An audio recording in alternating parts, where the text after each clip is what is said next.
All right, we're going to talk a little bit about unions, also known as collective bargaining or industrial relations. Kind of falls under the umbrella of employee relations. Want to give a bit of a history about how we kind of got to where we are.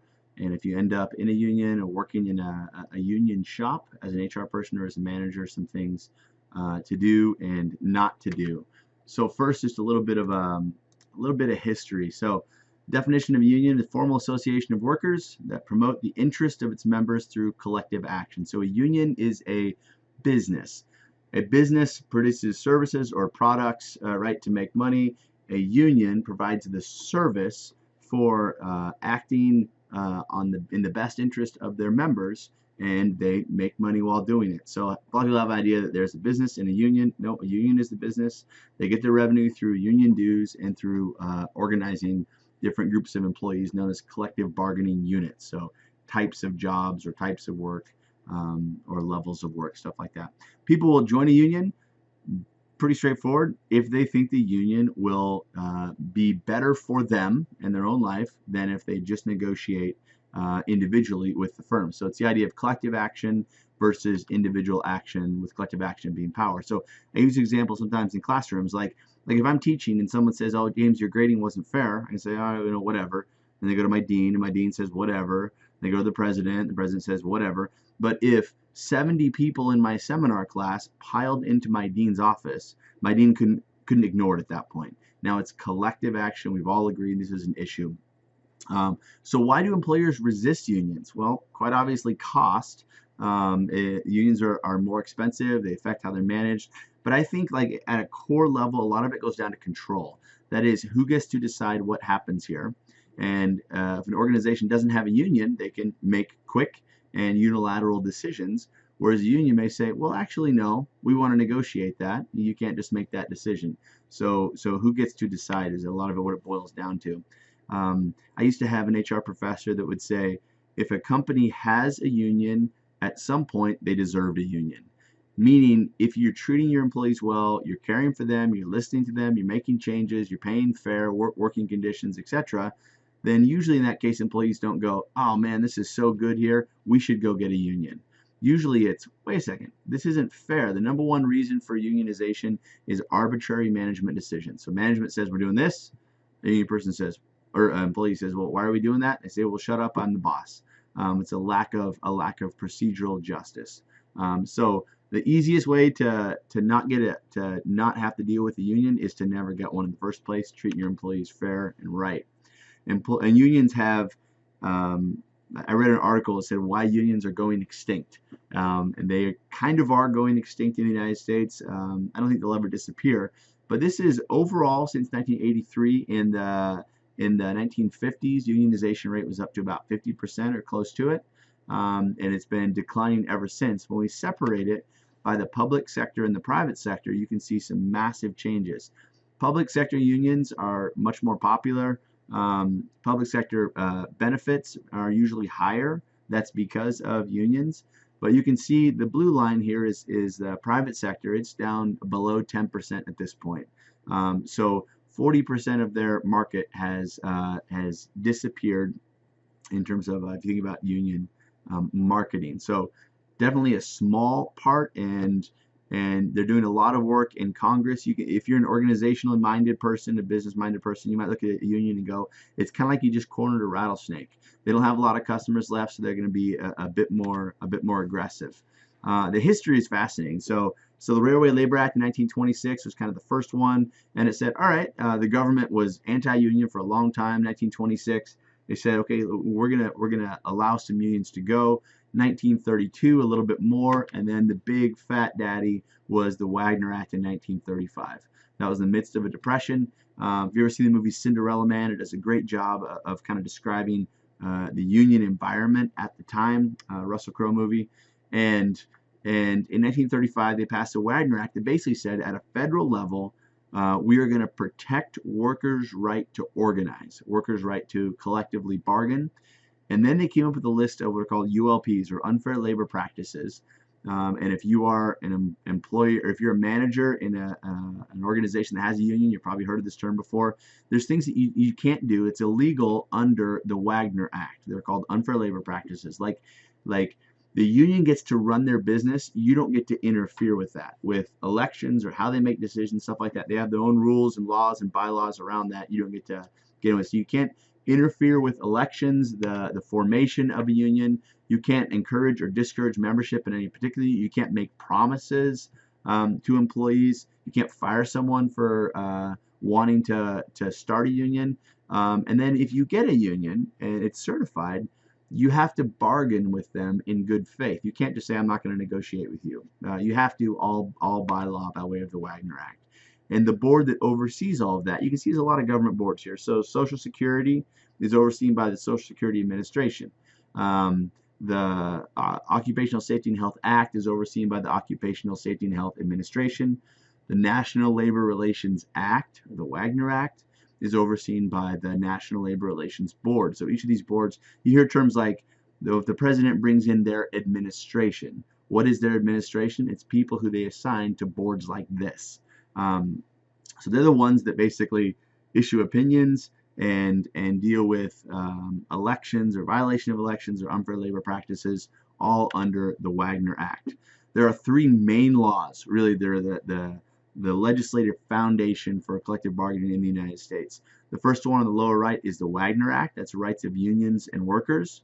And then you go up to the Taft-Hartley Act. That was in 1947. So 1935 to 1947, there was fast growth in unions. The economy had switched. Unemployment rate was low. So management at that point was kind of at a disadvantage economically. And managers are saying, well, what do we do? Like, how do we deal with unions? So they passed the Taft-Hartley Act to give manager, these are the things that you can do legally. Then 1959, they passed the Landrum-Griffin Act, which had to do with how unions manage themselves. So if I'm in a union, I'm like, yeah, I want to be in a union, but not this union. I don't trust these guys. How do I decertify them? How do I get them out of here? That laid out some rules around that. So this is kind of the labor code, if you will, for collective bargaining. Some states are taking this on in a different way. This is a map that shows what are the right-to-work states. So the lighter, I'm not sure what color, tan, I guess, states here are states that have said, no, we believe employees have a right to work. Employees should not have to pay to have a job. So we're going to pass a right-to-work legislation that says, if you go to work at a company and there's a union, that's fine. That union will you're a member of that collective bargaining unit, so by law they have to quote-unquote cover you, but you don't have to pay union dues. So what states have done to deal with this, because they believe it would be better for them economically as well as politically, is that the TAN states have said unions cannot force people to pay dues in those states, and they still get the same union protection. So union they have to shell out the money and do the work, and they don't collect any revenue. So what you kind of have at this point is, in states that don't have right-to-work legislation, you have much stronger union environment, and unions are then leaving those TAN states where they can't forcibly collect revenue, collect union dues. Different types of shops. In Washington State, probably most familiar with the union shop or an agency shop. But a union shop is just that. Like, you go to work at Safeway, something like that. You've got 30 days or 60 days to join a union. That is to keep your job. If you don't join the union, you can't keep your job. You'll be let go. There's a thing called a closed shop, which means you can't get the job unless you are part of the union. Those are generally illegal. There's some exceptions with the construction industry. A union shop means anybody can get the job, but to keep your job, you have to join the union. There's also an agency shop where you make whatever the dues is. You can make those payments to a charity or something like that, and you get union representation. So how does a firm get a union? The process looks something like this, and this is really, a ton of it goes down to marketing. So if you're an employer, you may be a victim of what's called salting. So a union says, hey, look, there's enough people at Les Schwab tires that want to make more money, so we're going to place people there, people that work for the union. We're going to pay them to go apply for jobs, to get into Les Schwab, to talk with other workers, to build a union. It's called salting. But really, it's a marketing campaign where the union comes in and says, this is how great it's going to be under us if you have a union, so much better it's going to be for you.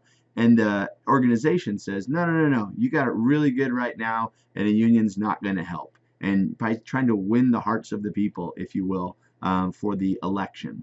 So there's an organizing campaign, which is marketing, authorization cards. So once you get 30% of the collective bargaining unit to sign an authorization card, you can have an election. So you're not signing the card saying, yes, I want a union. You're signing the card saying, yes, I want a vote on if we're going to have the union. By law, the minimum is 30% of the collective bargaining unit. And those like a type of job. So if I want to organize all the welders at a company, and there's 100 of them, I have to get at least 30 of them to sign the card saying we want an election. Then there's an election. It is a secret ballot election, so you don't know which way people voted. And all you have to have is a majority of those that vote. So in theory, if there's 100 welders, I get 30 of them to sign an authorization card, and 5 welders vote, and 3 of them vote for the union and 2 vote against, then all of them are now in a union. It's been certified at that point. Once it's certified, then you go to collective bargaining. There's a law that's been proposed that hasn't moved in the last decade. It's called the Employee Free Choice Act. It tries to do away with the election and just say if employees sign cards, 50% or more employees sign cards, then you have a union. So far, that's been resisted, and the secret ballot election is still part of the process. So what do employers do to prevent unions? It's marketing, right? They emphasize the good things about the company. They try to pay fair. They try to respond to people's questions. They can hire union busters. It's sketchy because there's a lot of things by law that you can't do, but you will mount an attempt, and a lot of that's going to be training managers on what you can say and what you can't say. Well, what will unions do? Unions will personally contact employees. They can knock on the door of the house. They get a list from other employees. They host events and barbecues and basically say we're gonna take care of you better than your current employer is taking care of you. They may engage in some salting there as well. So let's say that you actually get a union and it gets certified. What happens next? Well, you have to collectively bargain in good faith, and there's 3 types of things that you think about in the bargaining process. Number 1 is the mandatory issues.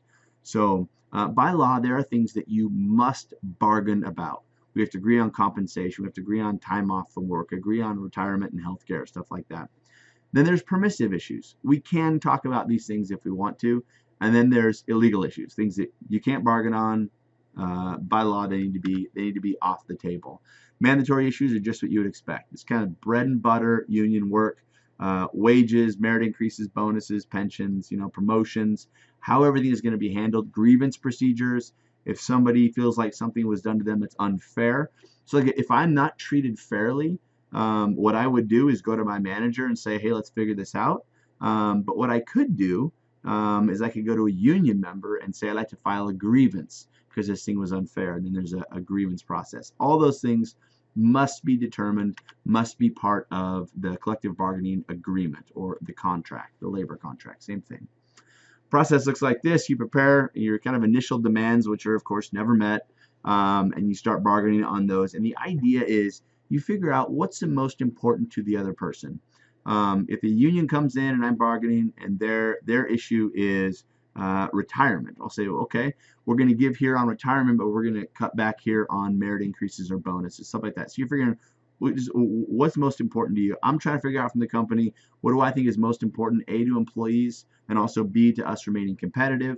The union's trying to figure out what is most important to A, their members, so B, they don't get decertified, and people are happy with what the union got them. You negotiate in good faith. If you reach an agreement, you ratify it. It gets voted on by the members. If they say, yeah, thumbs up, we like it, or no, we don't, and then you have a contract and you continue work. If you come to an impasse, that is, we can't agree on this, there's a few things that you can do. Hopefully it doesn't lead to a strike or a lockout, but there's a few things that you can do if you can't get it ratified, which is the vote that the union members take. is conciliation, mediation, and arbitration. Probably most familiar with mediation and arbitration. Mediation, you bring someone in basically to keep you talking. Think of it like marriage counseling, right? Two people aren't communicating well, they're at an impasse. You bring someone in to kind of keep them talking so they can figure out what's really core, what their need is. There's arbitration, which is similar, but it can get escalated up to binding arbitration. So let's say I'm on behalf of a company and you're representing a union and we each have things, but we can't agree on this money issue or whatever it is.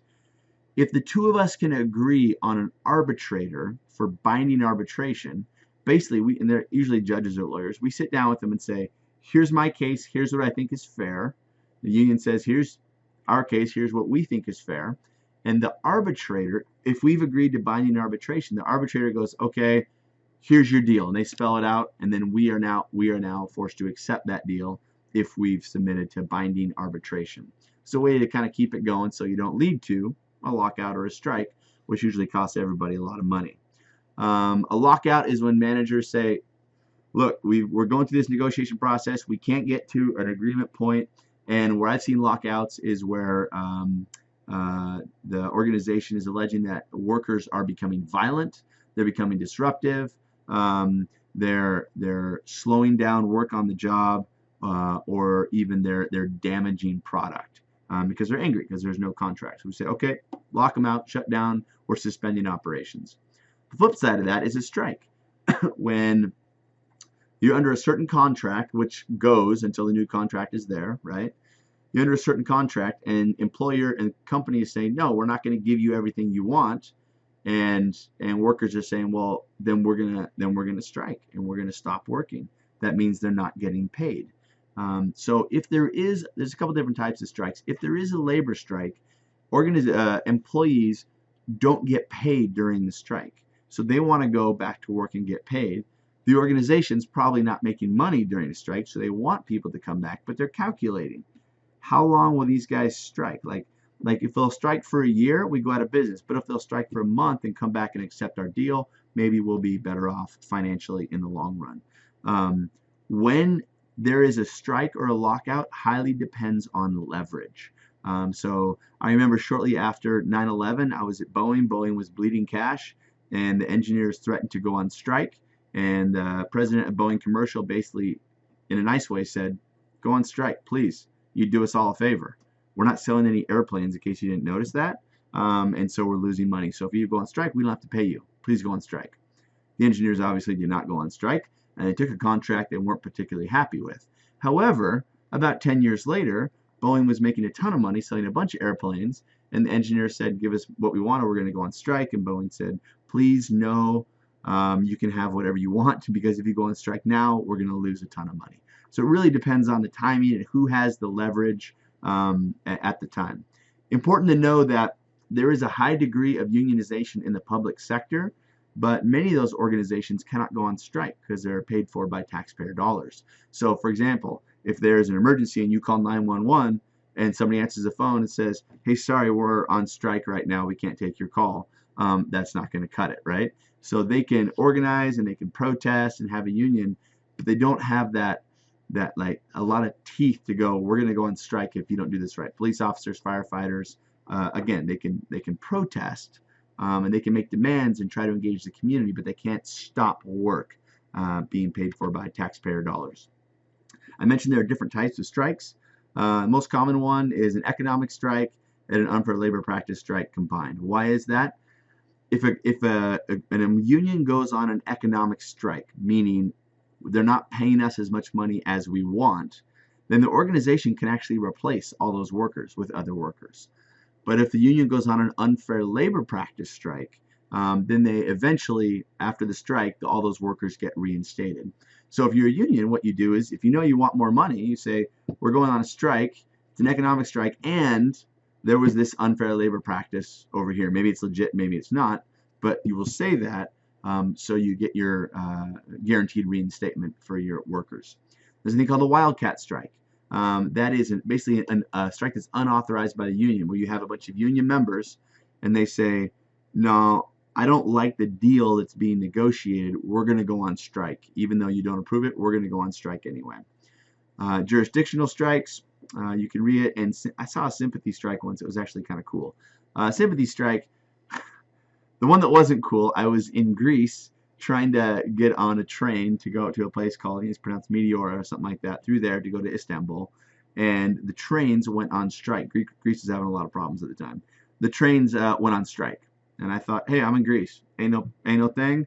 We're gonna get on the boats and we're gonna go out to Corfu or wherever and go check out the Greek islands. Well, that night, government workers apparently beat up a bunch of the striking employees from the trains. So the next morning, the boats went on a sympathy strike. So we were stuck there in Athens. Sympathy strike is when you're kind of helping out fellow union person. Last thing I want to talk about is grievance procedures. So this is important to know. If I have a union, I am saying the union represents me. They act with my best interest, I hope, but they represent me. So I no longer represent myself. I don't go negotiate my salary. I don't negotiate promotion. And if there's a problem, I can't just go to my manager usually and solve it. There are negotiated processes in the contract based on compensation or promotion, or in this case, grievances. So you kind of give up that right, but hopefully the union supports you with that. During the grievance process, one of the things that's important for managers to know is a thing called Weingarten rights. This means that if my manager says, James, I'd like to have a meeting with you at 11 o'clock on Tuesday, and I have a reasonable suspicion that that meeting may lead to disciplinary action, I can say I want the union with me, or I want even another union member with me in that meeting as kind of my defense or my representation there with me. So I say this because it surprises managers sometimes. They haven't been educated on it. If you go to meet with a union member and they say, well, I want someone with me, a manager's like, well, no, I want to talk to you and just you. It's private, it's personal. That's actually a violation of the law. If they're in a union, they can have somebody there with them. So we'll see what happens in terms of the future of unions, but it is becoming highly unique by state. You have states, Washington, Oregon, obviously New York, Pennsylvania, Ohio, that are kind of California, that are strong union kind of committed, integrated with state legislature and laws and policies. Then you have other states that are saying we're actually better off without a union. We don't want a strong union presence. We want more of a free market environment without organized labor. So this map will, in some ways, kind of predict the future. I suspect that as tan states do better economically, which they have been, then the orange states will begin to switch, and some of those, just due to culture and history, will take a long time to switch over. So that's it for collective bargaining.